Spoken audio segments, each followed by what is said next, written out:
The elements of poetry are rhyme, rhythm, repetition, figurative language, metaphor, alliteration, and simile.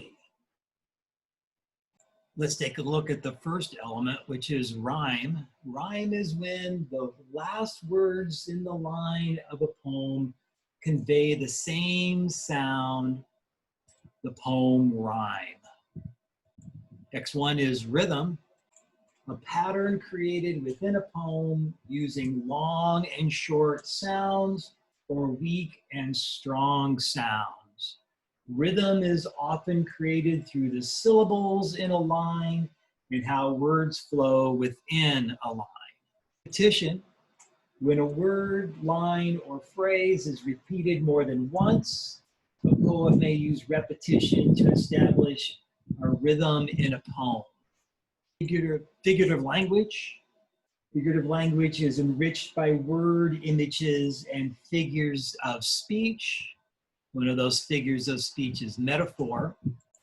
A metaphor is a comparison between objects without using the words like or as.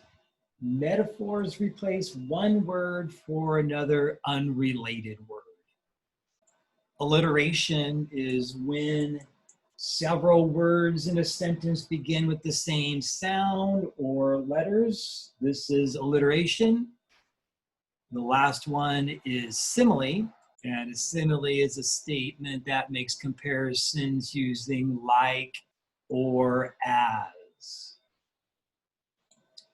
Using your Elements of Poetry guide, I'm going to read you the poem How Not to Have to Dry the Dishes by Shel Silverstein, and it's out of A Light in the Attic. While I'm reading the poem, try to identify at least one element of poetry in the poem. If you have to dry the dishes, such an awful boring chore. If you have to dry the dishes instead of going to the store. If you have to dry the dishes and you drop one on the floor, maybe they won't let you dry the dishes anymore. You probably identified the repetition of if you have to dry the dishes, which is repeated several times. And if you look at the anchor chart behind me, you'll also see awful and chore, going, store. Those are drop, one on the floor. Those are rhyming pairs. So there are two elements of poetry in this poem, and they are repetition and rhyming. You'll notice that the last two lines break the repetition and the rhyme, but I naturally have to keep the rhyme so I can read the whole poem has a consistent sound pattern, and that sound pattern is called meter. And it would be classified as a rhyme meter, and that's an element of poetry. Now, our next example of finding the elements of poetry in a poem, we'll be using strange wind. So be listening for probably, again, some repetition and some rhyme, but some other elements also. Strange wind. What a strange wind it was today, whistling and whirling and skirling away, like a worry old woman with so much to say. What a strange wind it was today. What a strange wind it was today, cool and clear from a sky so gray. And my hat stayed on, but my head blew away. What a strange wind it was today.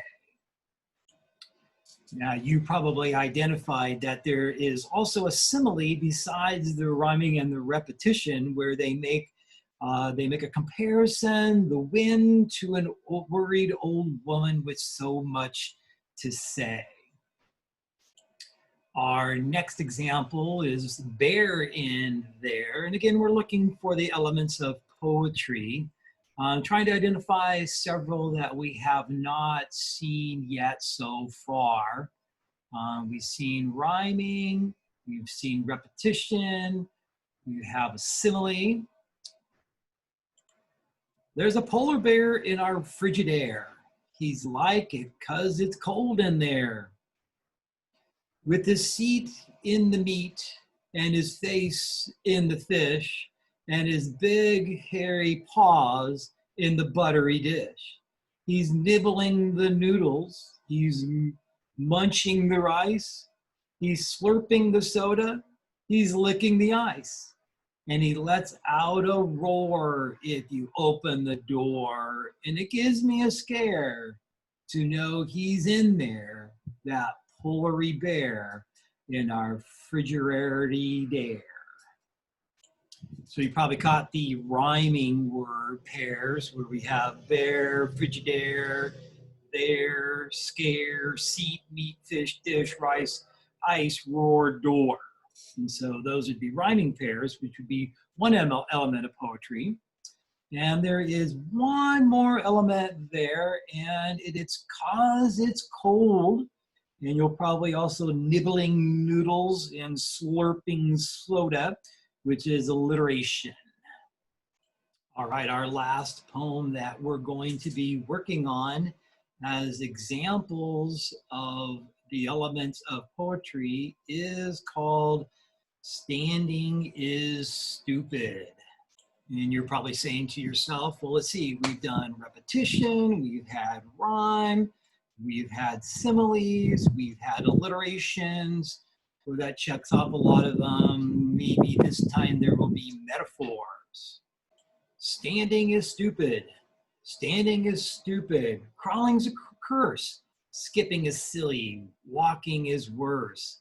Hopping is hopeless. Jumping's a chore. Sitting is senseless. Learning is bore. Running's ridiculous. Jogging's insane. Guess I'll go upstairs and lie down again. And we have lots of comparisons there. Standing is stupid. Crawling's a curse. Skipping is silly. All those metaphors right across there, making comparison to two things that are not alike. You will be doing some independent practice, and the poem that you're going to be using is called London Voluntaries. For earth and sky and air are golden everywhere, and golden with a gold so suave and fine, the looking on it lifts the heart like wine. And that was written by the poet William Ernest Henley. So go back over and read that and see what elements of poetry you can find in that poem, London Voluntaries.